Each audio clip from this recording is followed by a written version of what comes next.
এমন ছেলেদেরকে দিয়ে আগামীর সোনার বাংলা গড়া যাবে না। যেই ছেলেরা ধর্ষণের সেঞ্চুরি উদযাপন করে, এমন ছেলেদেরকে দিয়ে সোনার বাংলা গড়া যাবে না, যারা আজকে জাতীয় জীবনকে একটা দুর্বিষহ অবস্থায় ঠেলে দিয়েছে। সোনার বাংলা গড়তে হলে সোনার মানুষ চাই, ঠিক কিনা?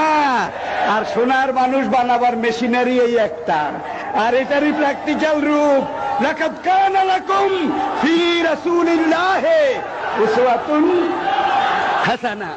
ইসলাম সে তো পরশমানিক, তাকে কে পেয়েছে খুঁজি, পরশে তাহার সোনা হলো যারা, তাদেরই আমরা বুঝি। আমি কি বলতে চেয়েছি আপনারা বুঝেছেন?